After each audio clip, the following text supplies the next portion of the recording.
on set. Places, everybody. And action.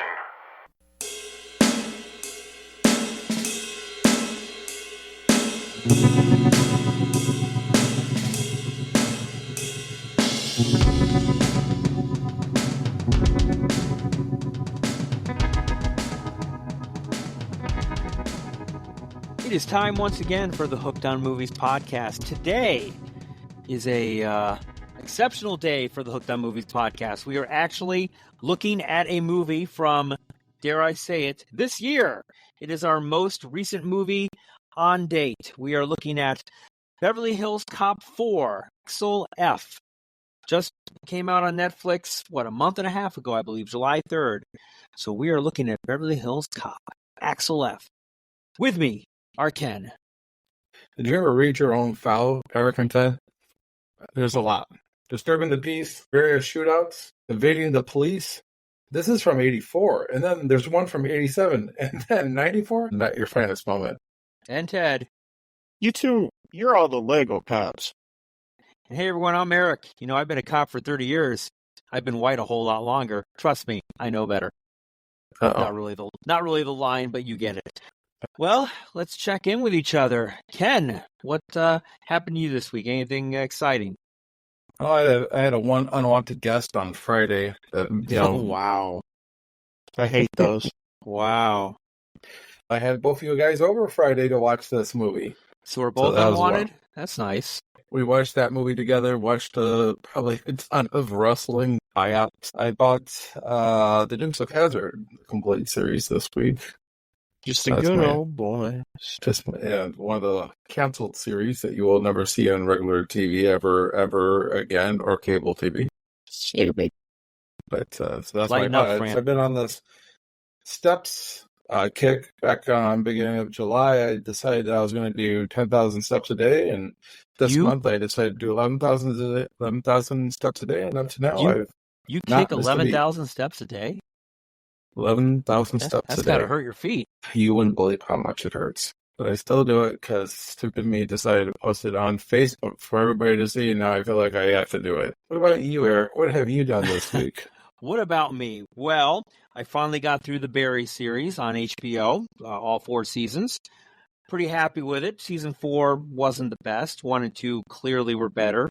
3 was good. 4 was okay. I'm not going to do any spoilers on it, but I did enjoy it a lot. And I watched the Michael Mann thriller, Heat, from 1995, I believe.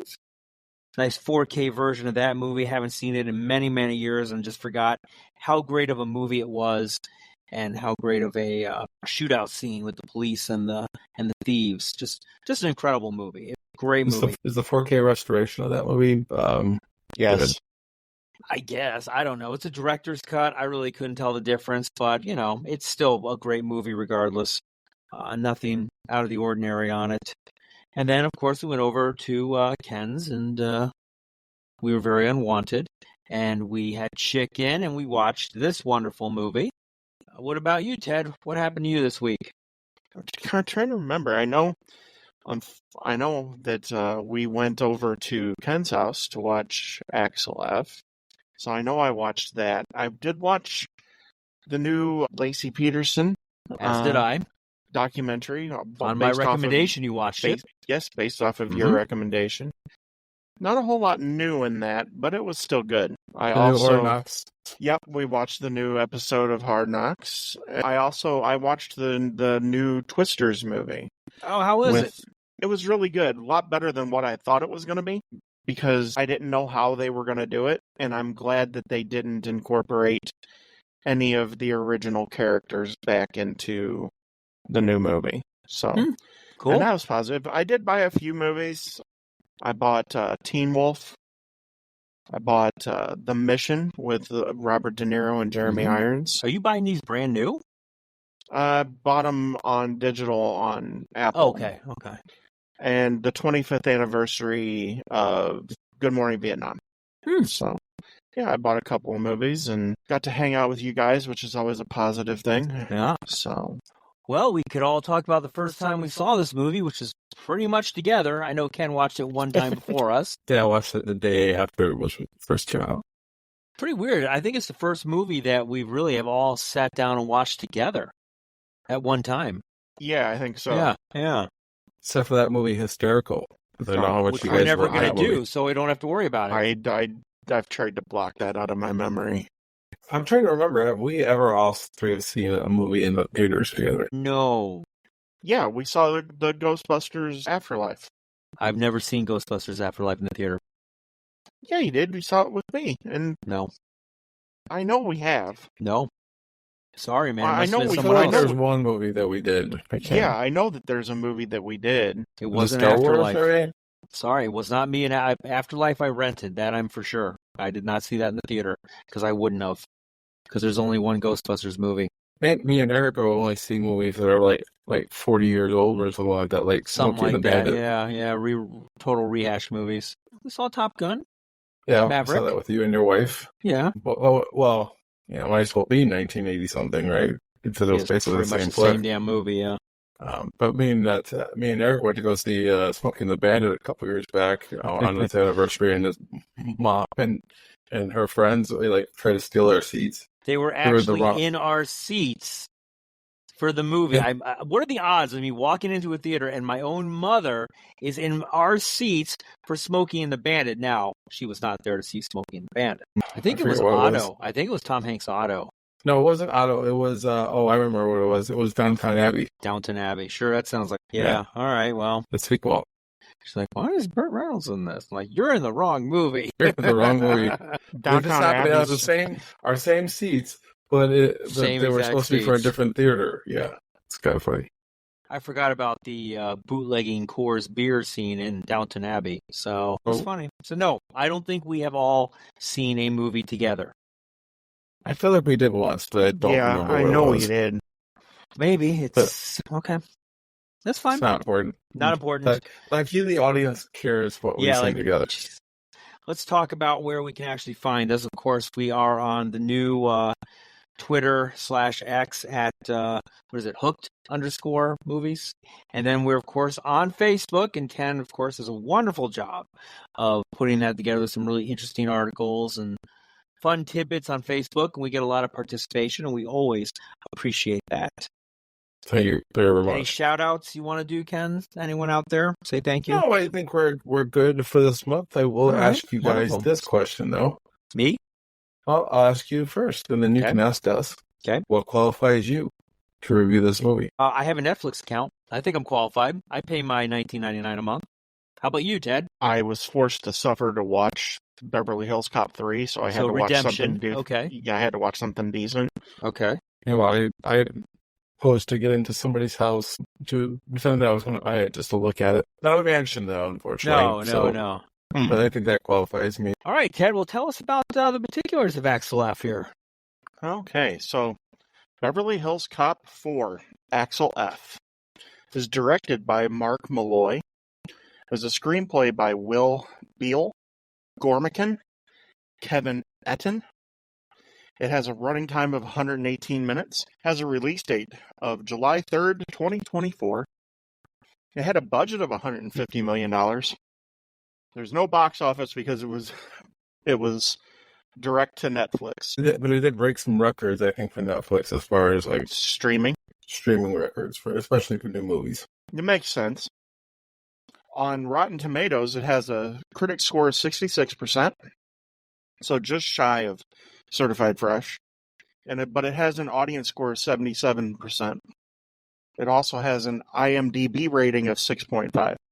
It ranks right up there with the original in those categories. Axel F stars Eddie Murphy as Axel Foley, Joseph Gordon-Levitt as Detective Bobby Abbott, Taylor Page as Jane Saunders, Judge Reinhold as Billy Rosewood, John Ashton as Chief John Taggart, Paul Reiser as Jeffrey, Bronson Pinchot as Serge, Kevin Bacon as Captain Cade Grant, Mark Pellegrino as Beck, Nassim Pedrad as Ashley De La Rosa, and Luis Guzman in probably one of the funniest roles in the movie as Chalino Valder. And those are the particulars.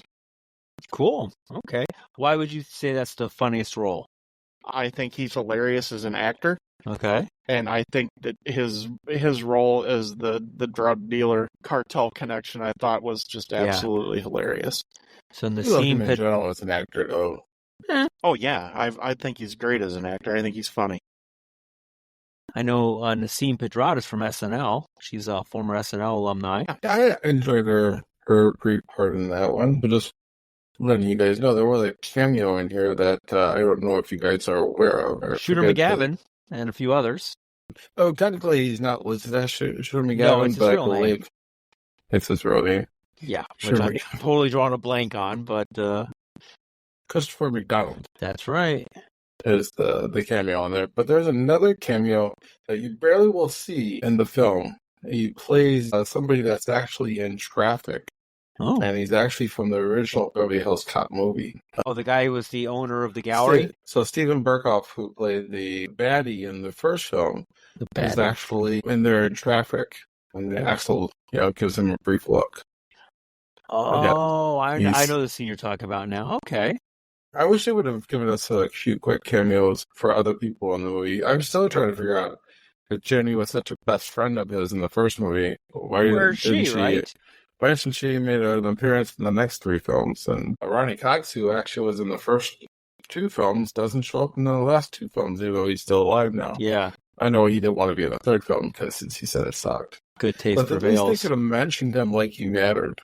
They had a picture of him up there on the wall. Yeah, he's in a picture. Yeah. And so is the other Detroit's chief. Chief. Well, he's dead, so he couldn't obviously. Dead and dead. 2 deads. 2 deads. Well, of course, the worst picture of them all was him and Paul Reiser. My goodness, that photograph picture that is is horrible. Photoshop.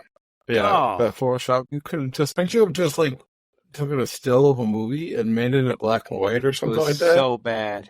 Why doesn't it have to be that? I mean, it's bad. I don't think there was anyone up for these roles. I mean, pretty much this is Eddie Murphy's baby, so he wanted these people in it, and they're in it. They didn't get everybody on board, right off the bat. They've been trying to get this movie off the ground since after 94 when Beverly Hills Cop 3 came out. This has just been all over the place. At first, it was under the Eddie Murphy production company, which, I don't think that's even a thing anymore. 2001, they tried to bring it back again. They had somebody rewrite it, and it looked like everything was going in the right direction. 2006, then Jerry Bruckheimer said that he decided that he wanted to produce the film again. Of course, that didn't work out because the script was kind of weird. I mean, they had one time again where Billy was going to get killed, and they were gonna make a film based off of that. Brett Ratner, which he was the Rush Hour director, and so they were trying to get him on board in 2008. I mean, it just kept on going and going and going. In 2010, they talked about doing it again, and at that time they had Ronnie Cox was going to be on board, and actually they had the title of Axel F as early as 2009, 2010. I read they were talking about actually doing a TV series about the son of Axel. Axel would actually be the police chief. Yeah, in Detroit. And that he would be in the original pilot, and then he would show up from time to time. We already talked about them wanting to do a TV series after the first movie. But we all know why it won't work, because we like Axel Foley that can swear and go to strip tease bars and things of that nature. Well, in 84, you couldn't do that, but if you did a TV series now, you could swear a palooza, go to town. You could just put it on Netflix like they did this movie. Right. In 2014, they offered him like $15 million to do the film, so I guess $15 million is what you normally get for doing a Beverly Hills Cop movie. Yeah. The film was going to be strictly in Detroit. And then, of course, they pulled that again. And then eventually Paramount just, sold the rights to Netflix. And we've been having this Eddie Murphy renaissance that basically took place just before COVID. He did Saturday Night Live again. Yep. And then he did Coming to America. Which we don't want to acknowledge so that. Bad. Oh. It's not a great film. It tries to really dig in on the nostalgia type of Yeah. feels. Yeah. And he had some other movies, I guess. Dolomite was a That was movie that actually he pretty did. good. That was actually pretty good. Yeah, that was another either a Netflix or a streaming service movie. Very good. So he's kind of like made a deal like Adam Sandler's made with Netflix. And of course, that's the reason why this movie was released on Netflix and not distributed as a major film, which some people think that that was a bad idea. Well, it's And going to then be they the got- way of the future, though. Possibly. I think you're still going to have some, like you got Deadpool out there that's doing really well in the theater. So there's still a market for it out there. And then Ted was talking about Mark, his name is Mully. As Malloy or Malloy. Mark Malloy is, this is his first time directing. Really? He never did a feature film before. So I wonder how much Eddie Murphy really directed the movie. Yeah, right. He's just an Eddie Murphy clone, right? And you said he made a deal with Netflix like Adam Sandler, so does that mean Eddie Murphy doesn't have a soul anymore? Wow. Well, Well, he have you gets to go on watched a lot of vacation a lot. Adam Sandler's directed Netflix movies? I've really Okay. tried to avoid But them. did you see most of Eddie Murphy's production in the 90s and 2000s? Yeah, Yeah. you forced me to watch Beverly Hills Cop 3. And they were more good. Well, we talked about a lot of his family-friendly type of movies that didn't work out. So he's trying to do the Steve Martin idea, because Steve Martin was doing things like, He did The Father's Bowfinger Bride. with Steve Martin. yeah, he did Bowfinger, which is not that movie. It's okay movie. But he was trying to do, like I said, Steve Martin was doing things like Father of the Bride movies. He was doing Cheaper by the Dozen movies. And so Yeah. what does Eddie Murphy do? He's doing Dr. Dolittle. So he's kind of rehashing old type of films too, trying to do that family image. And yeah, there's actors out there that do that. When their kids were young, they want to like do movies that their kids can watch. Unfortunately, it just doesn't sometimes translate well to the screen. It did for Steve Martin, but it really didn't work out for Freddie Murphy. They got everybody on board in August 2022. Joseph Gordon-Levitt on there. They got Paul Reiser and John Ashton back on, and then in September they were able to get Judge Reinhold and Kevin Bacon and Bronson on board. So they were all not all at once, but pretty close together. So and now almost 30 years in the making, but here we are with Axel F. I'm not Cool. sure if I like the title though. I would have. It was a Beverly Hills Cop for I don't know Axel. I think it's a weird title. I don't know why they went with that. It is kind of a weird tile. Don't get me wrong, but it kind of grows on you a little bit, Like a fungus. like a fungus. That's right.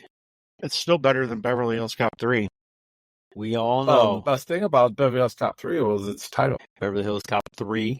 Yeah, well, there's not much to really be thankful for it on that No, movie. it's garbage. It's garbage. I think that's why they wanted to do something different with the title. Well, yeah, I And mean, they Eddie Murphy did- did not want to end on such a sour note.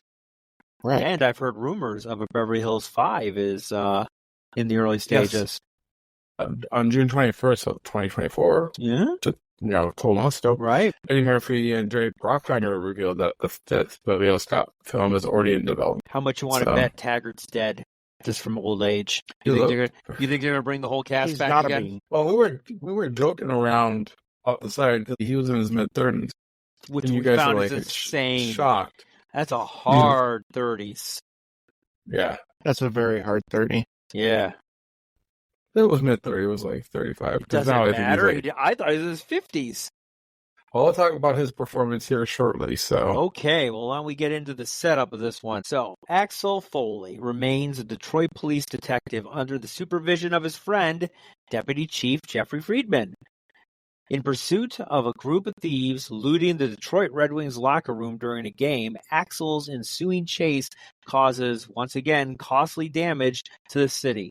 Jeffrey retires to protect Axel from being punished and encourages Axel to reconnect with his estranged daughter, Jane Saunders, a defense attorney in L.A. Billy Rosewood, working as a private investigator after having had a falling out with John Taggart, also calls Axel, warning him Jane's life is in danger. He has been aiding Jane as she represents Enriquez, framed for murder of Officer Copeland. After the call, Rosewood recovers evidence from the vehicle in which the murder took place, but is kidnapped. Pretty good Dun, setup. dun. Dun, dun, dun. I like the beginning of this movie. I like them starting out in the at the Red Wings game. I like the banter between them. The initial banter, it definitely was reminiscent of the original first movie, which I really thought was a great idea. Sad note about this first party movie. Oh no. Eddie Murphy didn't go to Detroit to film any of this. No, I heard So- that, yeah. So how did they get the Red Wings and the Boston Bruins? It's file Interesting. footage. And that is not the locker room of the Detroit Red Wings. Or- That is a movie Yeah, set. it was a studio set. Yeah. Yep. It's a good setup. I love the fact that Eddie Murphy's having fun. Yes. You know, he's like, I assumed that you didn't like hockey. Why? Why? Because of this? Yeah. He's having And- fun again. That's what we want to Yeah. see. We want to see a sarcastic Eddie Murphy having fun. He's like, my grandfather used to play in the Negro League. That was actually really, really funny. Winnipeg, black guys? And of course, And he's he's like, messing with Axel, them. I'm so sorry. Yes. And then Yes. Axel does the white guy accent. Yes. I will do better. I will Yes. do better. And he's His like, white oh, guy you're imitating voice. me, right? Yes. Yes. He's like, yeah, I'm imitating you. And so that's okay. But if I imitate you, and he's like, yeah, that's totally wrong. You can't Yeah, do right. Yeah. that. Racist. It was a great opening. I really enjoyed it. It's good setup. I 'cause did you not really understand thought, exactly what they were stealing, but it didn't really matter. it looks like they're because I stealing liked it. rings. Anything they get their hands on. Memorabilia? Was it more like a memorabilia heist for the So Red Yeah, what I are Wings? they don't know. playing? So, because the Detroit Red Wings haven't won a Stanley Cup in ages. That and they're wasn't in a the Stanley Cup game. No, but they haven't won. But they were stealing Stanley Cup rings. I don't know. They it said they were playing the Golden Knights, but obviously it was Detroit. But they were in the Golden Knights section. The biggest problem I have here is the guy who's playing the security guard. And he blows his own cover by tackling Axel when everything is going down.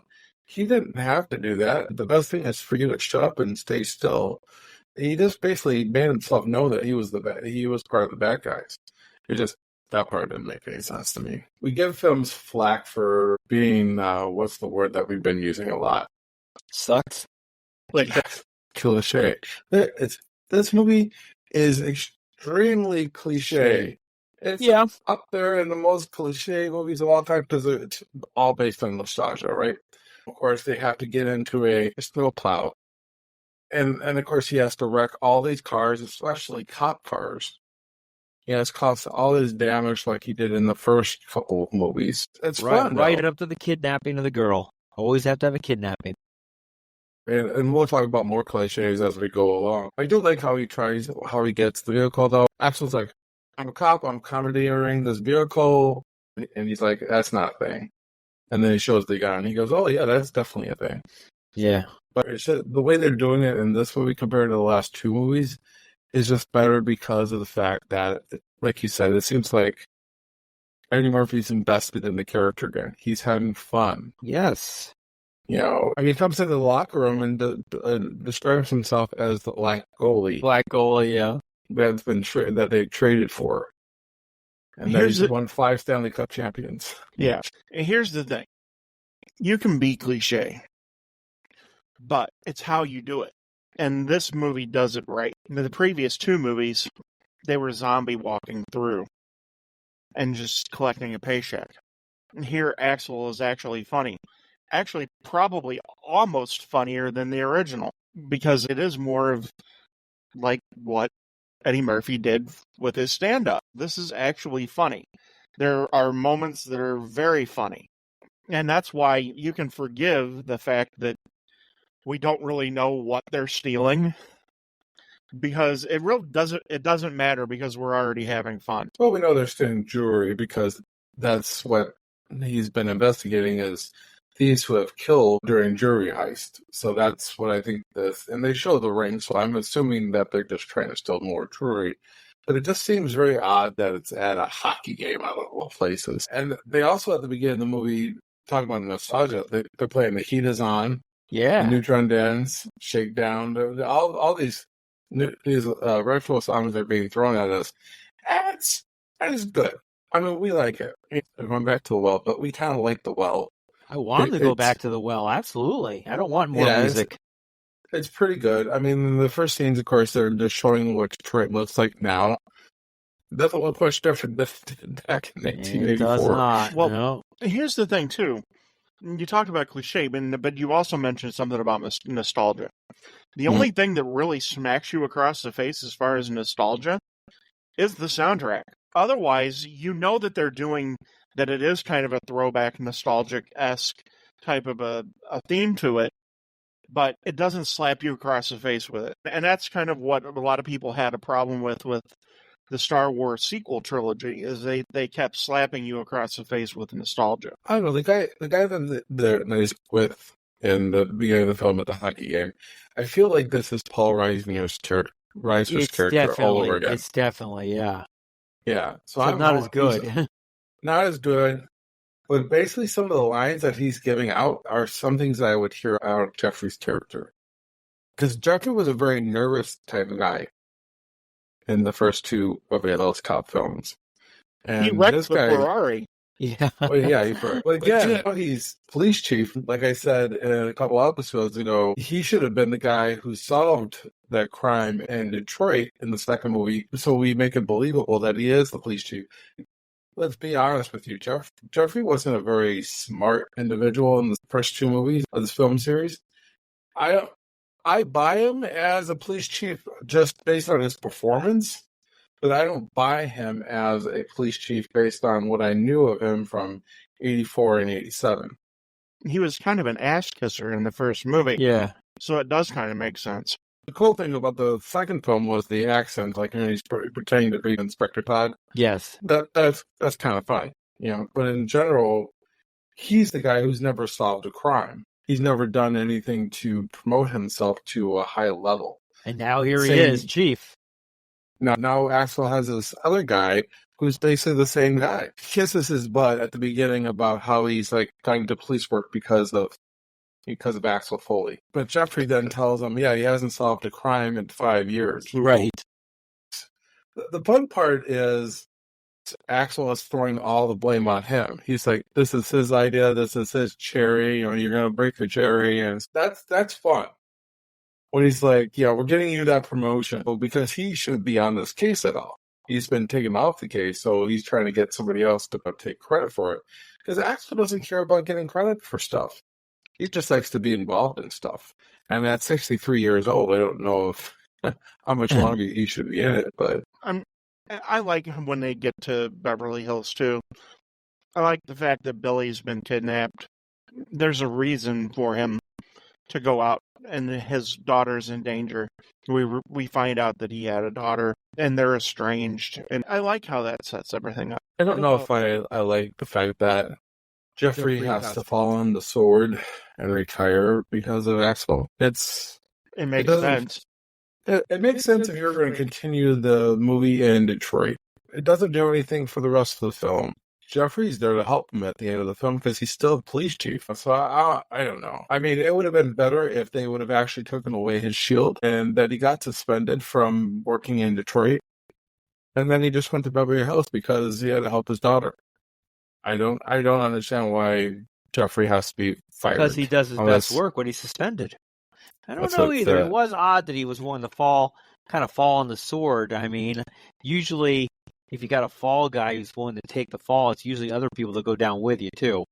It's usually a result of, say, Axel being suspended or fired that the police chief then, if he was involved in any part of it, goes down too. But I don't know, maybe Paul Reiser didn't want a bigger role in the movie? Axel, like I just said, is 63 years old.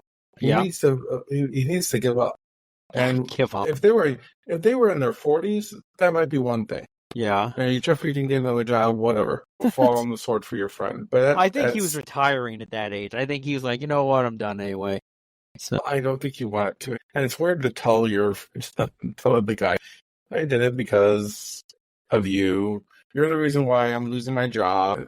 It's just kind of weird. And like I said earlier, then they try to reminisce by showing the picture of them as like maybe cadets or whatever it was, and that's just a horrible picture.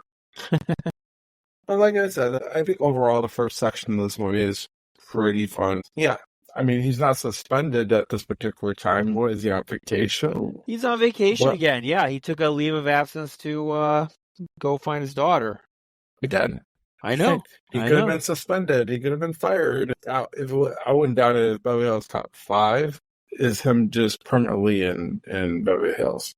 Like, there's no trait whatsoever on it. Like he's the Wouldn't be police surprised. chief of Beverly Hills. That would be kind of be funny. Oh, gosh. That would Why be sad, not, actually. right? Aries the police chief. Aries the police chief of Detroit.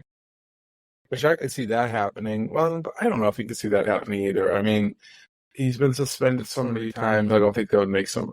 Maybe they just do it just so he's not on the street anymore, causing any damage. Of But I course. guess the one thing that kind of bothers me maybe a little bit at the beginning of this movie is all the cops know him, and say Foley. Every They time all he know crashes him. the cop car, Yeah, it's Foley. Foley.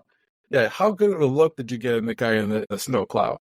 But it just seemed to already know that it's Axel's Foley the that's only doing one it. that commandeers a snowplow. Yeah, just nobody randomly can run into a cop car with a snowplow. So His reputation And- precedes him. a little bit more interesting if, so at the beginning of the movie they were talking about weather being bad, and if you weren't going to the Red Wings game to stay in, the weather's not bad at all. I think it would have been more interesting if this was done in a snowstorm. Make everybody, make the trucks and everything slide around. It's too nice out. I think they should have put an element of winter in there and really made it more interesting. Yeah, I think that probably would have been a little bit better. I would agree. The snowplow makes more sense. There's no snow on the freaking ground for the snowplow. Why is it even out? Yeah, that's a good point. There's no snow on the ground. Well, didn't it probably plowed the parking lot for the Red Wings? I don't know, because if you look all over Detroit, there's not really any snow anywhere where they're at. And like I said, at the beginning of the movie, the announcer on the radio, which me and Eric were joking around that nobody listens to the radio anymore, Except me. except for him. He says, don't go out unless you're planning on going to the Red Wings game, because it's going to be bad weather out there. And there's no bad weather. Maybe Like I it's on said, the way. Maybe it's on the way, but I would have used that as part of the movie. Make it a snowstorm. Make it, conditions that are hard. And one of the best lines in the movie was about the snowplow having blind spots. I like that. That's funny. But I just think if you brought the elements of a Detroit winter involved, I think that actually makes Detroit even more of a character in the movie. And I think it makes this beginning a little bit better. So that's the changes I would make, is just make the weather a little bit more wintry. Minor, but I can see where you're coming from. But yeah, I get it. Do you guys see any changes or anything that you would have done differently in the beginning of this movie? I probably wouldn't have had his daughter's car hanging out of the parking garage. I thought that was a little odd. A little much. Yeah, it was a little much, but Nobody's investigating that. yeah, that's really probably the only thing that I would change. I really like the beginning of this movie. I mean, I understand what Ken's saying. You know what? As I was watching it, I didn't think about any of that at all. So I was just a little confused of what the crime was that they were committing at the hockey game, whether it was like memorabilia or rings or equipment. It just seemed for something that was so well planned, bribing people, getting in, dressing up, and getting into the locker room, I was just a little confused of okay, what exactly are we stealing here? Which obviously is irrelevant because it really had nothing to do with the plot itself. It was just kind of like a setup, kind of like the cigarettes in the original. I think what it is they made these guys jewelry thieves. They had killed somebody. Axel wanted to get them. How do you get Axel in? I mean, it's doing it in another jewelry store is going to be difficult at the beginning of the movie. You want something that everybody kind of knows, and everybody knows the Detroit Red Wings. At least most people don't. So a familiar setting, I think, is why they chose this.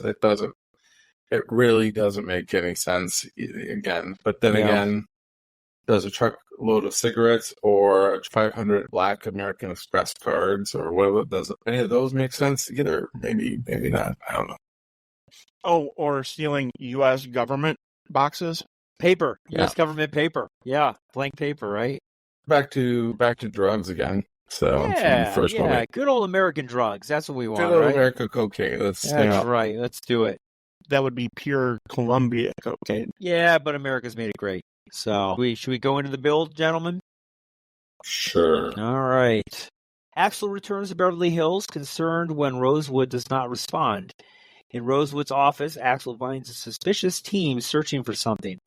Axel removes a page out of Rosewood's personal organizer, then is chased by the group through Rodeo Drive and is arrested. Taken to the Beverly Hills Police Department, Axel is met by Detective Bobby Abbott, Jane's ex-boyfriend, and reunites with Taggart, who is now police chief. Taggart introduces Axel to Captain Cade Grant, whom he mentored as a young police cadet. Upon meeting Grant, Axel distrusts him as he is wearing excessively expensive items for a police salary. Jane bails out her father, but resists his attempts to reconnect with her. They are ambushed, but saved by Abbott in a shootout. Axel questions Taggart about his leadership and Axel's suspicions about Grant. Taggart vehemently defends Grant and his team, shuts out Axel, and suspends Abbott. Axel and Jane recover a camera from the car where Copeland was murdered and deduce Grant's team were looking for an SD card containing evidence. The address Axel found in Rosewood's organizer proves to be a mansion owned by Grant and used as a money laundering operation. Axel enlists his friend Serge's help to gain access to the mansion by posing as potential buyers of the property next door. Axel finds more evidence that links to Copeland's murder. Grant is notified of their presence by surveillance. After arguing with Jane, Axel and Abbott seek help from Enrique's uncle, Chalino, head of the cartel. He tells them that Grant helps protect the cartel and reveals a drug shipment is leaving the port that night. Abbott and Axel are framed and arrested for drug possession by Grant. Axel escapes custody and steals a helicopter with a reluctant Abbott's aid. They fly to the Beverly Hills police station where Grant shoots the rotor, causing them to crash.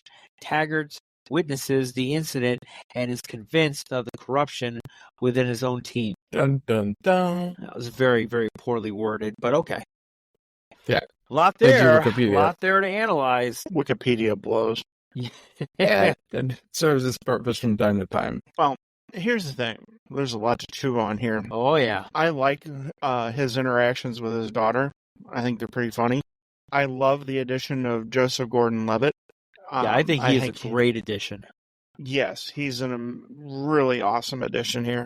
When I don't know if I would want them to be former lovers. I think that's too coincidental. I think if they got interested in each other as it went along, that would have been better.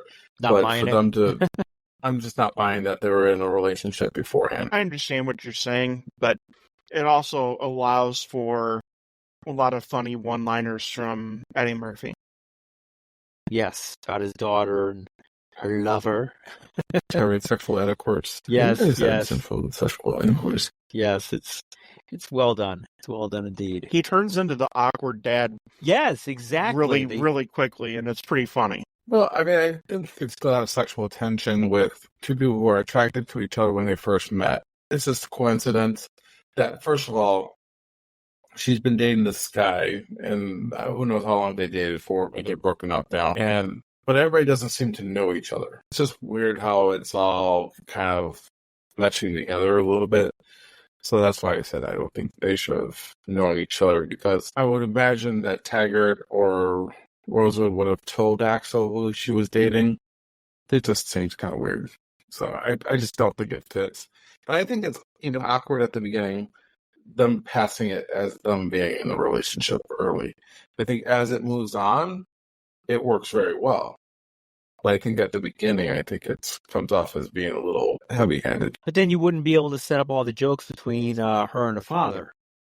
I still think you could set up some jokes and maybe even some better jokes. Who knows? I didn't have an issue with it, to be honest with you. I thought it was well done. I think there's a lot of fun stuff in this section. Of course, him going to Rosewood's apartment to find out, there's other guys that are raiding his apartment. It's his office, isn't it? It's his office, yeah. It's his office / apartment. It's probably living there. It's an apartment complex. I mean, it looks like it's an apartment complex. I mean, it has his name, as investigator on there, but I don't know how soon he left the police department. It seems like very recently. So he probably just splattered Yeah, some when he type was of PI suspended. thing. When he was suspended, he left. Or no, he quit He because of his quit. argument with Taggart very recently. Yeah, that always bothers me when they do movies where you know the other guy for years. I mean, let's face it, they've known each other for 40 years. They were partners for 30, and you don't trust your partner. You trust some other guy over your partner. Partner goes missing, doesn't care. Doesn't care. Taggart doesn't care that he's missing. What the hey? And then his office slash apartment gets ransacked. Doesn't care. Billy's just on one of his wild goose chases. One of his little benders again. Yeah, but all these things are happening. He's disappeared. His apartment's been ransacked.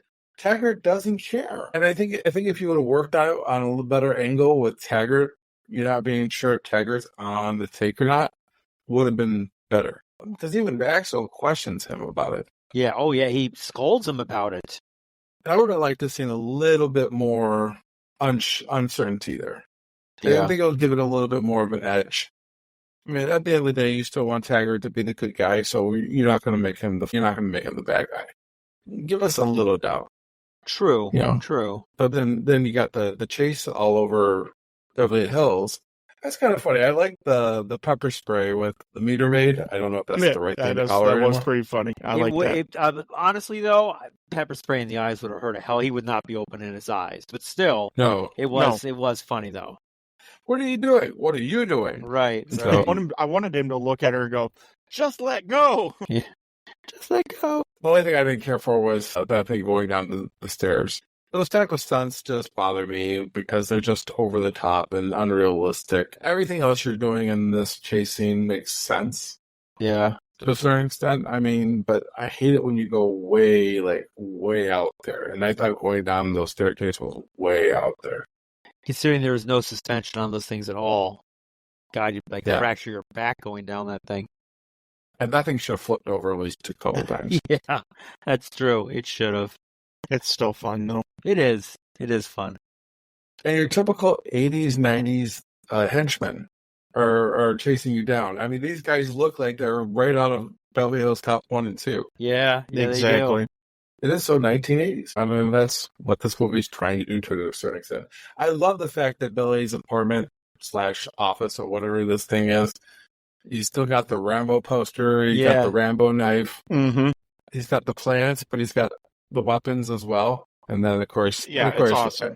And of course, Eddie Murphy makes a reference to Wesley Snipes because there's always been, because they're Awesome. like the two action stars of the 80s and 90s. Right. Love it. Absolutely. Everything was mixed up all the time. All the time. Like, oh, you're right. I don't like Wesley Snipes. There's so much here to like. And I mentioned during the particulars, I really like when they go and they meet the guy that's the quote unquote head of the cartel.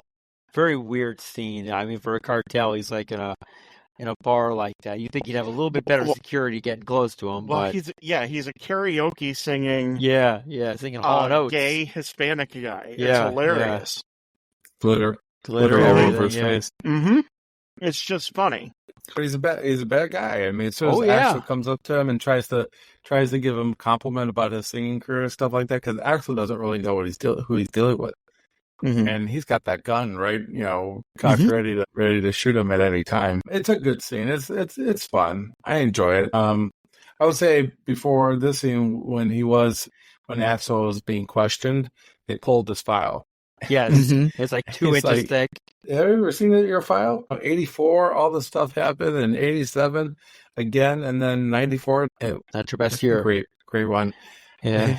Not one of your greatest moments. Not I your think it finest wasn't hour. your finest hour, exactly. Right. I almost wanted them to look at the screen and smile. Right. Like to break the third wall there. Mm-hmm. Yeah. But no, you're right. And even the scene of them, how they get into the impound lot, that's pretty funny too, because everybody in Beverly Hills is trying to become a movie star. Right. So of course the guy that's the clerk for the impound wants to be a movie star. And I think one of the underrated interactions here, Eddie Murphy's interaction with his daughter, and how she tries to catch him and trip him up all the time. And I think that's I think it's pretty funny. I would say all the time. I would say at the beginning she does. So like Yeah. here at the impound, she does, which doesn't work for her. But I wish they would have done more with that. I think that should have been a little bit more back and forth between all three of them. I felt like they left that out there. He was just like, oh, Jupiter was ascending. Right. And it was just kind of stupid, to be honest with you. It wasn't, to me, it wasn't funny. It was just it was a little lame, to be honest with you. I like it better when they go to, I believe it's the club later on, and they're trying to get upstairs. He pretends that he's part of the fire marshal, and the maitre d' or whatever, he's like, no, I'm not buying that. But then she comes in, and then they play off each other better. Very better. I like that. They eventually show you how they are related and how they are very similar. She's her dad's daughter. She does certain things that he does. And I like the fact that, he asked her questions like, what do you think about what's going on in the case? Right. Grant, he knows that we know, which means that, he doesn't care, which makes him scary. He's powerful and stuff. I like that dynamic. I like them playing off of each other. And I kind of like you weren't there for me as a kid, but that's played out so much too. If we're going to be, that's been used so many times in so many movies. You weren't there for me as a kid. You moved away. You forced us to move away. Yada yada yada. That's I think it might be a little much. You at least know why she is so angry and upset and bitter towards her father. And she changed her last name. Yeah, that's a big scene too. And I was wondering if the last name was the same last name of the girl he was dating in the third film. I don't know if it was or not. I didn't really look because I didn't want to go back to 3 and find out. That's how much 3 really is for us. Right. You're like, I don't want to go back there. You finally get to see Taggart's wife in the movie. Wouldn't it have been interesting to find out who Foley was married to? That's true. That's true. Oh, Taggart's wife. I guess Rosewood never got married, I guess. Oh, no, no. Billy? No, he's married to his plants. Yes. He's a little too crazy. Married to his guns. I like Billy. The third movie really hurt his progression. I thought the second movie did a great job, but the third movie did a horrible job of his progression. And I think the fourth one, unfortunately, does a good job. Don't get me wrong. But there's so much gap in between the years that you wish you would have known what happened to Billy over the last 30 years. Billy's one of my favorite characters because I think he's the character that has to grow. Because when we first see him, he's wet behind the ears. Axel's giving him dollar bills to give to a stripper. And in fact, he gets really excited about talking about that in this movie. Is he taking you to a strip club yet? Right, yes. I love those lines. That's the pretty nostalgia funny. Stuff's the best.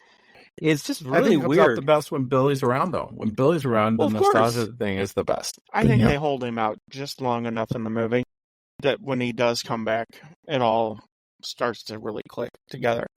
Let's don't underestimate here Kevin Bacon as the bad guy. Oh, he's a great bad guy. He plays a great bad guy here. And I think that's one of the strongest points of the movie, and it's the thing that we've even criticized the original for, that the bad guy wasn't really bad. He's a Bond villain. Kevin Bacon's character actually poses a threat. Let's look at the reason why he's such a good bad guy. He's not only just a police officer, he's a captain. So Right. in a different division. So he has power. He's a guy who has power that can manipulate situations. And of course Kevin Bacon is such a gifted actor to begin with. So it's because he likes to turn on the boyhood charm, right? Yes, Mhm. very At times much. he's The Eddie Hansel type. Yes. and he's able to do that really well, whereas our other bad guys, I felt like were miscast in those type of areas. Yeah. They were paper thin. They were paper thin. I mean, and you got a little bit more backstory here about why he became bad. I think his intentions was to be a police officer, but then he shows that he got wounded. And what did he get for it? Nothing. Right. A ribbon, as he Right. stated. I don't even get paid to live in the city that I protect. Right. A bad guy with a purpose. Yep. Can you think of Dennis Hopper and Speed? True. Very cliche, but you got the right actor to portray this villain. And there's a lot more interaction between him and Axel Foley. Yeah. Whereas you don't have that good interaction in the other movies, especially 3 that you had interaction. It was just bad. It was just written bad. Whereas here, it's written good because yeah. so when they're up there on the roof, they're not legitimately saying that they know that each other knows, what they're doing, but you feel it. During the whole time, Kevin Bacon is smiling and joking when he knows that Axel knows. Oh yeah. What It's he's not up even. to. It's not even phasing him. And that's the best part of the character. That's the banter fact between them. That he's not afraid of Axel. Right. But all the way up to the end, he thinks he's got Axel figured out. And that kind of does worry Axel a little bit. And it helps the fact that Taggart's Axel's friend, but he's Grant's, protege. Taggart is kind of like stuck in the middle. And so Taggart trusts Grant more than Axel and Rosewood, which is kind of weird. Yeah. That's the thing about what 30 years happens too. You don't know how relationships change and things of that nature. So when you're going from, and we're going from Beverly Hills Cop 2 to Beverly Hills Cop 4 because there's no interaction with them in Beverly Hills Cop 3. This reminds me of the Rocky fight. They pretend 94 really never happened. They even say that Rosewood and Taggart were partners for 30 years. But Taggart retired at least some years after Beverly Hills Cop 2. They go with the fact that Beverly Hills Cop 3 almost really didn't happen. It's like Rocky 5, or they did Rocky 6. They pretend Rocky 5 never happened. It didn't happen. It didn't happen, yeah. Well, that's how Sylvester Stallone treated it when he did Rocky Balboa. He went from 4 to 6, basically. And I think that's what 4 is doing here. It's trying to forget all they can about 3. Well, rightfully so. Except for one little sarcastic comment. Other than that, Exactly. Except for one That's it. sarcastic comment. Right. Yeah. Well played. And Joseph Gordon-Levitt delivers that line very well. Yes, he's a great addition as well. I think a we said great that. actor. Yeah, he is. And he's enjoyable. Oh, he's older than it was said. She's 32 because they talked about her birthday. And Right, so, right. and You're he's 32, date of birth, yeah. And he's much older than that. You think he's older than 32? Oh, yeah. I don't know. He looks so boyish in real young. life, he is. Right, but I mean, he looks so boyish young.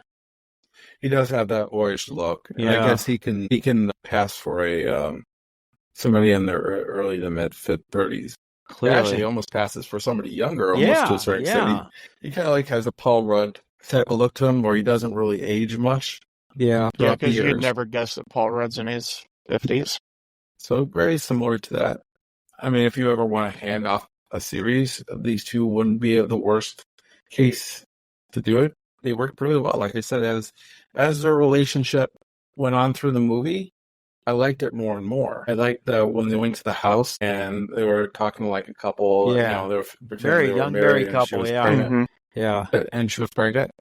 It could have been a scene that could have been really over the top, like Beverly Hills Cop 3 with with Surge and doing the weapons and all that. That was just kind of, it was bad. There were some good lines in that, but in general, it was too hokey. This could have come off being hokey, but it doesn't. It's a lot of fun. And actually, I like the Surge character here better. I think it makes sense that Surge would have became a real estate agent. Going from the top tier real estate agent. Mm-hmm. And there's nothing wrong with that. Bentley. Yeah. The only thing I didn't like about Surge was when he was trying to pronounce Abbott. It was a little stupid. It was a little too much. It was going back to the Aquel Foley thing from the first movie. And I'm sorry, but you've been living in the States at least 40 years now. Yeah. And Abbott is not the worst name to pronounce. That kind of irked me a tad. But thankfully, they got away from it. They did it a bit like for just about 10 seconds, and they moved on. But it did bother me a little bit. Yeah, It didn't affect me one way or the other. I like him in the actual house. I like his character as the real estate agent. It's toned down a little bit, but it's still. I was just going to say, yeah, more understated, and he's not over the top. He's a real person, it feels like. When she hates the house that she's selling, you can tell that she hates her life. He's showing us sympathetic. He's being sympathetic to her. Yeah, He's feeling bad for her. That's interesting that he does that. And then she was like, actually.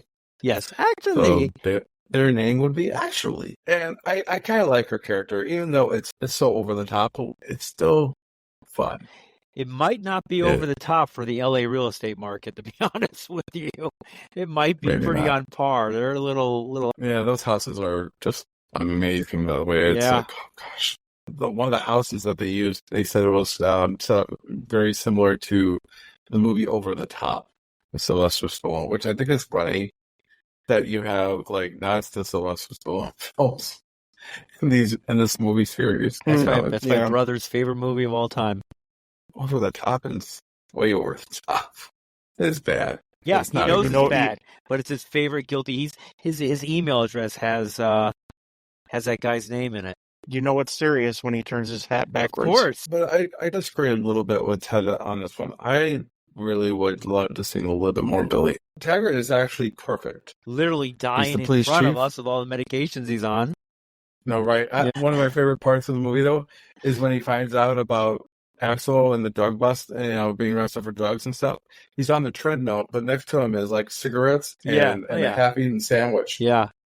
Right. Old habits never die. And his wife, of course, is in the back yelling at him. But I would have liked to see more Billy. Billy's still somewhat young looking enough, but I could see the mileage on him at this particular They're time. getting older, I would have man. liked to see You're getting older. more. Maybe I would have liked to see them go to a stripper bar. Maybe I would have liked to see one more time there. That's where they go instead of a karaoke bar. They end up going to a stripper bar. And then the joke is, did he take you to a stripper bar yet? And he goes, how did you know? Yeah. That would have been funny. It would have been Yeah. funny. But yeah, I like more Billy. And maybe we'll get more Billy in the next film. But I feel like, with these characters are getting a little old. But you can't kill off somebody like a Taggart. Yeah, because Unless he dies in real life. Because they are so iconic. The characters like, oh no, in the first two movies, even though he's a good character, he's not part of the crew. No. He's not the threesome that these guys are. And why we like the first two films is because of the chemistry between the three of them. And it would have been nicer to have that chemistry back a little bit more. Gordon Levitt does a decent job of having chemistry with Axel, with Eddie Murphy. Yeah, he does really well. But some of these things are just kind of like when they're in their car and then they're going to be ambushed. The ambush scene was a little over the top. And then, of course, he ends up getting suspended because of the destruction. But people were trying to kill these people. What else was he supposed to do? The things that Taggart does in this movie just make me scratch my head a little bit because it doesn't make sense. And it makes Taggart look a little bit incompetent. And Taggart was anything but incompetent when Has he was in the first two Foley ones. ever steered him wrong in the end? Yeah. I mean, there's one thing to kind of go, oh, this is a bad idea or whatever. But it's not just not trusting Foley. It's just his reactions, like I said here, to suspending Abbott. It doesn't make any sense. Without pay, even. Right. I'm going to suspend you without pay. There was these guys with machine guns. And they were out in the open. It wasn't like they went into some warehouse and went somewhere they shouldn't have gone into. It happened in the open. The things that Taggart does kind of come off being that maybe he is dirty. If it was somebody that wasn't Taggart, I would say, yeah, makes sense. Taggart, we've known Taggart from the first two movies. This is out of his character completely. Maybe they're just trying to set up that false sense to make you think that Taggart's a bad guy. That's what I'm thinking they had time to do to a certain extent, but that's where I think they're doing a bad job of. True. Because we're not buying Taggart as a bad guy. Right. You buy him as protecting Kevin Bacon's character, though. Well, he is. He had to see it firsthand to believe it. I'm okay with them doing that, but I don't think suspending Abbott is protecting the bad guy here. Just think that's his reaction to what happened at the shootout. It's a little off. What I like about this movie, though, it does cram a lot of stuff in there, though. There's a lot of things to talk about. And we haven't really talked about the SD card, which is the MacGuffin. The MacGuffin. Yes. It's fun. But you have to suspend belief in a lot of it. It's not smart.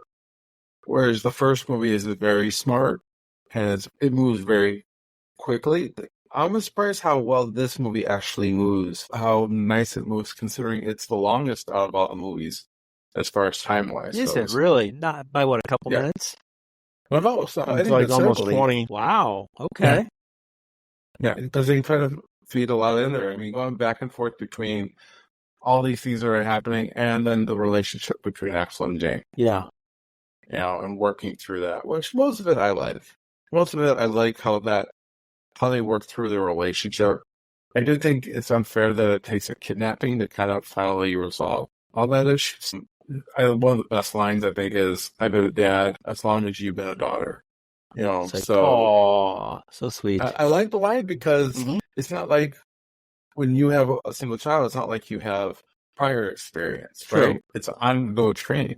So I like that line because it tells them, "Oh, I've been doing this just as long as you have." And granted, she's like, "Well, I'm the daughter, you're the father. There should be some type of responsibility on your part." But then she comes to a realization at the end that, well, now she's an adult.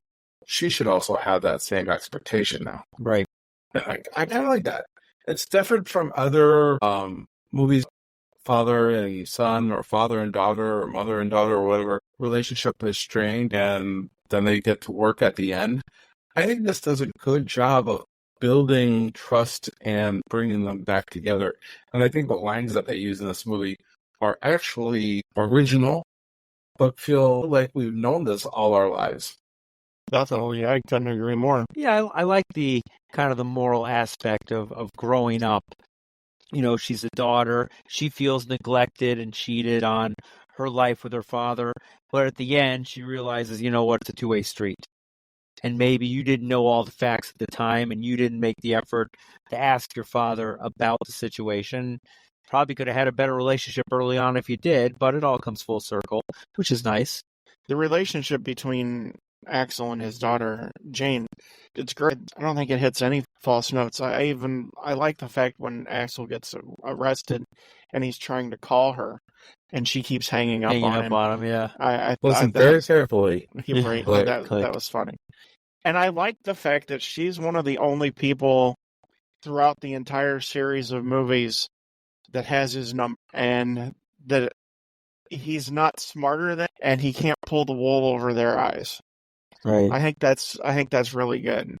But at the same time, he makes her laugh, like when he's saying Right. Saunders, Right. and he's spelling it out. She's laughing, and she can't help but laugh at her dad because she knows her dad is funny. What I like about this relationship than other movies that try to do this is they make this a little bit more complex, where there's a little bit more layers, like the onion that he talks about, which is funny because that's a reference to the Shrek movies, Right. because the onion is in the Shrek movies as well. Right. But I like the fact that it does have layers, that there's not one way of looking at this. It's not all Axel's fault. It's not all her fault. It's, in the end, to a certain extent, it's both of theirs, but then it goes back and forth. Like you said, maybe earlier on when he was a father and she was a child, it did fall more on him. But now, as they've gotten older, it falls on both of them to make this relationship work. I think that's good writing on this one. Yeah, A lot of times when you do these type of movies that are so old, 30 or 40 years later, and you have to introduce new characters into it, this is one of the few films that does it the right way, where it kind of phases out a little bit of our old group here in Rosewood and Taggart, Right. and you bring in two newer characters. Of course, we love Taggart and we love Rosewood, and we want to see them more often, like I just stated. But not at the expense of these two characters. These two characters are well written enough that we want to see them in the movie. A lot of times in other movies, we're like, I wish they didn't use this character, and when we got more Taggart or Rosewood or whatever, or both of them, and got rid of that character. That's not the case here. We like both of these characters, and so we don't mind them taking up some of that screen time that would be reserved for the original characters. They feel tangible. They're not just paper people to fill in time. They have a place, they have a point, and there's a meaning there. They fit very well. I mean, Gordon Levitt's character is kind of like a Rosewood. When he gets into the helicopter and he really can't fly the helicopter, even though that's what he was supposedly did before. And we find out that he crashed a helicopter. There's a lot there. And I think that the fact that you have two good actors that are portraying the two characters as well, I think that is a big help in getting the new character. But I think Abbott's actually a good combination of Taggart and Rosewood. I think he's a little bit seasoned, kind of knows what he's doing. He's not wet behind the ears like Billy was. He's not as seasoned as maybe Taggart is. So I think that's a great combination. I mean, we kind of see that a little bit in the cartel scene when they're in the bar. He kind of knows what he should be doing, but he kind of doesn't know what he should be doing. My biggest problem is the cliche afterwards where, oh, we're going to be arrested because drugs have been found in our car. It's right. Yeah. Really, we got to do that. We got to do we found drugs on you and we got to imprison you. Well, isn't that kind of like a banana in the tailpipe? I know it's not a banana in the tailpipe, but it's cliche. It's been used so many different times. I would have loved to see banana in the tailpipe. That would have been great. Movie. That would have been fun. I do like the scene also with Bacon and Murphy in the interrogation room. I like them just really going back and forth. And it's funny is because Axel says you've watched too many movies. In Beverly Hills Cop 3, he actually escapes through the ducts up above. Oh, yeah, like Die Hard. Yeah. So it's kind of funny that they reference that, but then where does he hide, though? I'm curious, where does Axel actually hide in that room? I don't know. I don't. But it works. It's one of those weird things. And what I think this movie does better than anything is it proves Eddie Murphy is still funny, and Eddie Murphy can still act. Yes. And he can act with somebody like Kevin Bacon and pull it off. And they both pull it off really well. I think Eddie Murphy is as good as the writing with them. Because, I mean, we haven't mentioned this movie out of the 4 movies that we did, but Dreamgirls. He did a great job in Dreamgirls. Well, we didn't talk about that. True. And so, and you know what? He does great as animated, but he does a great job in the Shrek movies. He's funny as the donkey. Everyone loves him in the Shrek movies. Yeah. Donkey. Kind of make some waffles. That's right. Everyone loves Shrek. And it's because when it's written well, he can do a good job with it. And we've seen that. One was written really well. He did a great job. And he improvised well. When you have a good combination of being written well, the character being written well, and Murphy's able to improvise on the fly with that writing, that's where it comes comic gold. You rely too much on 3 for him to improvise when wanting to do it probably in the first place. His heart wasn't in the movie. His heart wasn't in it, and the writing was bad. So it was a combination of those 2 things that doomed the movie. If you had Eddie Murphy doing the wisecracks that he did in the first 2 movies, in the 3rd movie, it might have been salvageable. That's about it. It would have been Hills Cop 1 by any means, but it definitely would have been the turd that we ended up rating it. Should we go to the stick here? You bet. All right. Sure thing. Axel and Abbott go to the port. They find Rosewood being held there. They free him and are heading to retrieve the SD card. Rosewood hid when Grant calls to announce he is holding Jane. With Jeffrey's aid, the 2 triangulate her location at the mansion, which is a pretty good scene itself there, too. Axel, Rosewood, Abbott, and Taggart engage in a firefight against Grant's cartel army. During the fight, Jane escapes captivity. Axel and Grant face off. Axel is shot while protecting Jane, and Grant is shot in the head by Abbott. In the aftermath, Rosewood and Taggart make peace. With the recovered evidence, the charges against Enriquez are dropped, and during his hospitalization, Axel makes amends with Jane. A few days later, Axel returns with Rosewood and Taggart, who were on a stakeout to ensure Axel completes his hospitalization. Axel successfully persuades the 2 to join him out for dinner, and that is the end of the movie. Kind of a nice little homage ending there with them in the car. Mm-hmm. I like that. Yeah. I liked it better if he got in there and he made that laugh. His Axel Foley laugh. Oh, yeah. That would have been funnier. But the ending is a trip down nostalgia lane, of course, especially with Rosewood and Taggart and their situation where they're barricaded and they're against all these other machine guns and things of that nature. Right. And Billy runs out of ammo. All he's got is the one gun. Mm-hmm. And of course, Billy's like, Billy's saying stuff like freeze, drop your weapons. It's a little Saturday night special. Yeah. Yeah. Taggart's like, some things never change. One thing that is different here than I think is in all the other movies, Eric, you had just talked about that Grant is shot in the head by Abbott. Yes. The way that these people are dying, it's oh, like a it's video good. game. It's very good. And you get shots right in the head, and it just splatters looks like something behind you. It's from House of the Dead or maybe Grand Theft Auto or it's something. not that bad 80s dying stuff. This is some good bullets going through some skulls. Ted was like, "Where was the blood in Beverly Hills Cop 3?" Well, we got it in Beverly Hills Cop 4. Yes, we did. What? Yes. You mean? That looks a hell of a lot more I would realistic. say it's more real. I wouldn't say that because this is definitely unreal the way they kill people. You got one guy with a gun and you got 5 or 6 machine guns, and of course the guy with the one gun's going to win. I mean, Foley kills somebody. He's hiding behind a pillar and he shoots somebody and kills them hiding behind a pillar. He doesn't even look where he's shooting, and he still kills them. But that's typical 80s and 90s action film movies, right?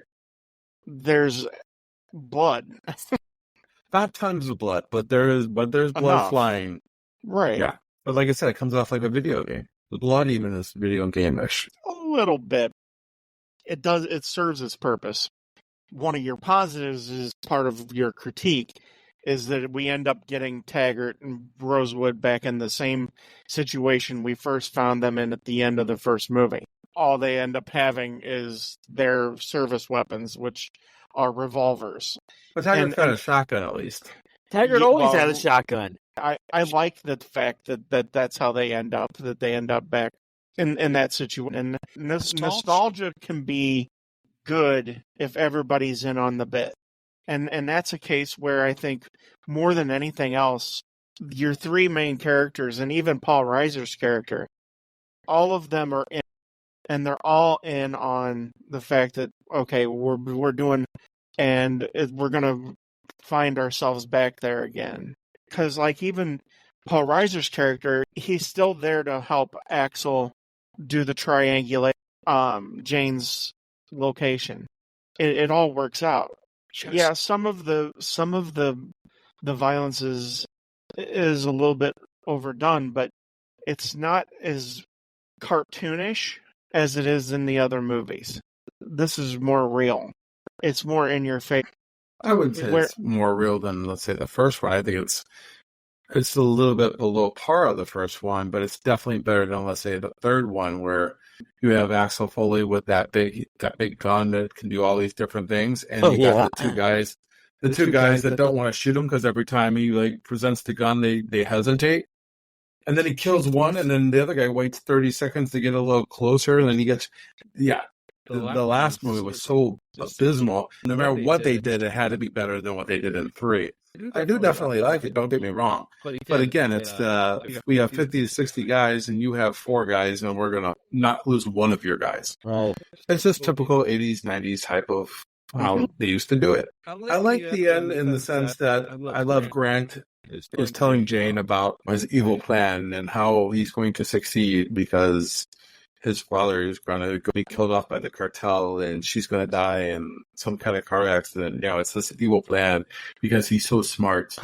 And of course, Axel shows up and she's like, let's see how that works for you now, right? So, like those things, I would have preferred Taggart to shoot Grant because Grant is his protege. I would have liked to seen Taggart somehow get up the stairs and make that shot.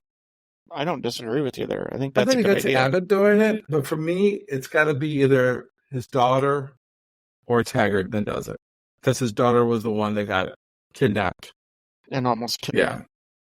I just take out all the characters. The one that I wanted to see least kill him would have been Abbott. Hey, Abbott. Oh, I don't know. I think the only person that I wouldn't have wanted to see kill Grant would have been Axel. Right. I think Abbott killing Grant when he has that opportunity to save Jade's. I don't know why I want to keep calling her Jade. I like that. I think that fits in there to their story because I think kill him. They both kill him like they did in the first movie where Bogomil and Axel killed the bad guy. Yeah. I do think it's weird. I think Axel taking a bullet for his daughter, although, again, cliche. Well, but come on. I buy that, though. Yeah. I buy it, but I don't buy it where he's shot. because then they make it out to be like, oh, He always gets shot in the shoulder, though. Exactly. but they make it so big as far as hospital time and stay. To me, I feel like he should have been out in a day or two, but they make this seem like this is like he needs to stay weeks or something like that. I mean, they have Taggart and Rosewood undercover to make sure he stays in the hospital. If he's well enough to go across the street to get a burger, Right. which Ted, tell why you like that scene so much. The location. Oh, yeah. No, I because the restaurant that they go into is the restaurant from Pulp Fiction, Look at that. which is awesome. I love it. It's great. Yeah, when Ted saw that, he actually jizzed all over himself. He was so happy to see that place. I completely geeked out because all we needed was Honey Bunny and He was all right, the waitress that was serving him the food. That would have been great. If you really wanted to cross streams, why not have when Axel's sitting there eating his burger? Why don't we see Vincent and Jewel when they're dressed in the UC Santa Barbara here, and then they usher Axel out? You have the guy that's supposed to be Shooter McGavin in there. They wanted us to know it was that restaurant because they showed us the name of the restaurant and everything, so people knew what he was going into. I mean, you could have just kept it as just a restaurant, Right. and all of a sudden he's inside there. But they purposely did that to kind of give it Exactly. to let you know where it's at. The only other place that Axel could have went would have been Jackrabbit Slim. Jack Rabbit Some milk Slims. with a It's- some this is- milkshake. Yeah. This is like a wax Another museum milkshake. come to life. I just think I wish he would have been shot somewhere else. That would have been a little bit more Head. Well, you want want a shot in the headshot? head? threatening. Headshot. No, but a gut Axel shot or brain something. damaged. Axel Beverly Hills Cop 5. At least a gut shot, where he had to be in, the hospital longer. The shoulder one thing, I mean, we've looked at him in all the other movies. When he gets shot, he's basically out the next day, and they basically are celebrating. He gets Well, shot. he is he older gets shot. now. I mean, True come that, on. but he gets shot in Beverly Hills Cop 1, and they're just sitting there, laughing, thinking about what they just told the chief. And 3, they're at an amusement park already, and, we already No, they're not. told you how we hated how that movie ended. An amusement park implies that there's fun involved.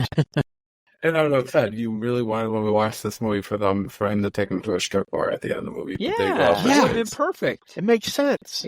Goes right back to your retro on the first. Striptease bar. But Striptease don't bar. even you don't even have to say striptease bar or strip You club. should be like, You I just know a say, great steakhouse. I know a great place. Yes. I know a Trust me. great place. Yeah. Right. Trust me. A So wink, Right. smile.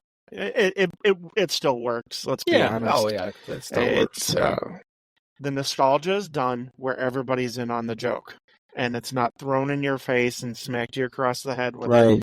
Be like, see, we're doing something old again. Yeah. Again, because Jeffrey, he's lost his title. He's retired and stuff like that.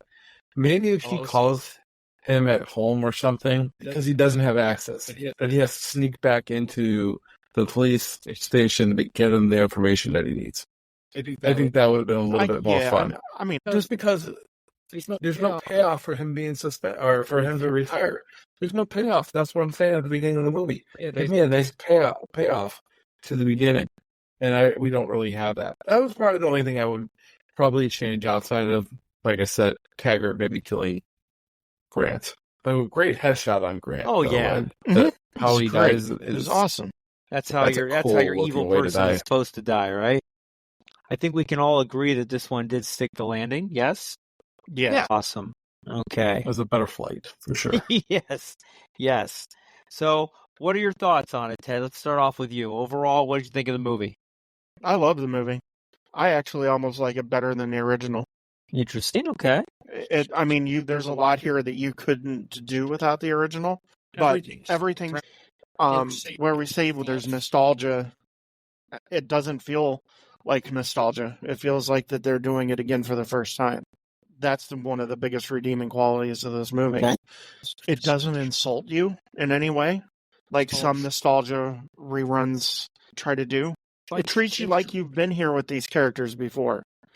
And that's the biggest complaint, even with part 2. It didn't treat you like you had been through an entire movie with these characters before. I thoroughly enjoyed this movie. I can't remember what I gave the first one. Did I give it 3? maybe. hooks. Like 3.5, I think. 3.5. I will actually probably check this movie out again. I would watch this movie. Oh yeah, clearly. I mean, it's really good.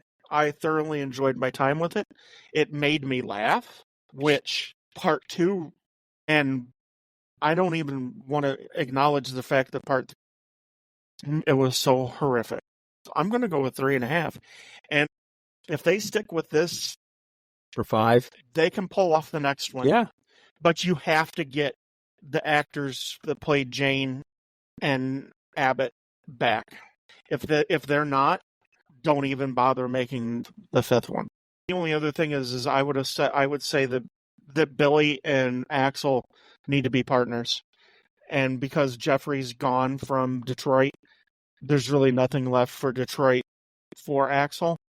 Have them be partners and pass off the torch and keep Axel's relationship with his daughter on the same level that we ended this movie. Don't do something stupid like have him regress back and abuse. Maybe do a Beverly Hills Cop or Beverly Hills PI instead of Beverly Hills Cop. Right? Yeah. Yeah. PI. Billy's now a big PI and needs their help. Yeah.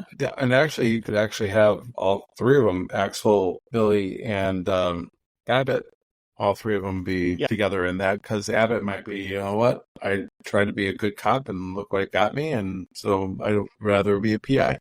I would keep Taggart where he's at. I think it makes a lot of sense. In general, I like this movie. I think the movie does what it needs to do. I've been looking forward to it for a while. Yeah. I've been posting it on our Facebook page with Ted's grin. He says like, really, do we need to see a Beverly Hills Cop 4? And I'm like, yeah, I'm hoping, because I knew that 3 wasn't up to par, so I had to feel like 4 had to be better. You're like, yeah, we kind of do. It is better. I think 2 and 4 are different kind of movies. 2 is more of a shoot 'em up type of movie, and I think there might be people that like 2 more than 4 because of the fact that it's a younger Axel, and maybe they like the action a little bit more. But I kind of like the blend of this. Eddie Murphy's, 63 years old, I think, now. At the time when he's making this, probably 61, 62. He's not spring chicken by any means. A lot of the things that he had to do in this was probably rough on him, and probably rough on the others. Yeah. So there's probably only one more good movie left in this series on this. I gave Beverly Hills Cop 1, I think it was like 4 or 4.5 hooks, somewhere in there. Maybe it was 4.25. It is not Beverly Hills Cop. It's just not. That is prime Eddie Murphy 84 when he's the funniest. That's where he's the most believable as a cop. This one stretches the boundaries a little bit from time to time, but comes back to what's important, and that's making a fun movie. You can tell them that they're having fun making this movie again. They're happy to bring back these characters, and that's something that we missed in the 3rd movie. On a scale of 1 to 5 hooks, I'm going to go with 3.5 as well. I'll agree with Ted. It's something that I'll probably watch again. I've already watched it 3 times, so it'll probably be some time before I watch it again. But I think it's solid. It's funny where it needs to be. But what I was impressed more than anything was the relationship between him and his daughter. I didn't see that being part of the film that would elevate this movie, and it did. And for that is why I'm going to stay with 3.5 hooks. Well, I agree with both you guys. I think it's a great movie. I'll definitely watch it again since I've only seen it once, and it's on Netflix. It'll be there forever and ever and ever. So that's always a positive. I like the buddy movie. I like the relationship between Axel and his daughter. I mean, it's cliche, yes, but it's cliche in the right ways. I'm with you guys. 3.5 stars or 3.5 hooks all the way. Okay, we're all on the same page. How about that? Awesome. We all had the same rating. Rare that it happens, but it does. So we love it. That's great. Ken, what are we going to be doing next? I'm excited. Our next movie, we're going to switch gears a little bit. We're going to go into the 70s. 1978 to be specific, with the movie Animal House. Back to school.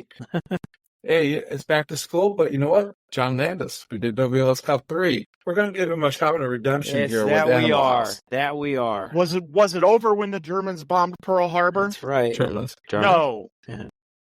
Forget it. He's rolling.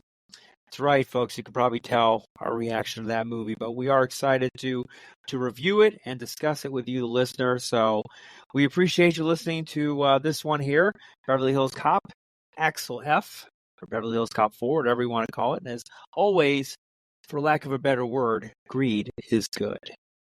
They took the whole fucking bar. The See you at the whole movies. bar. See you next time on Hooked on Movies. Trust me.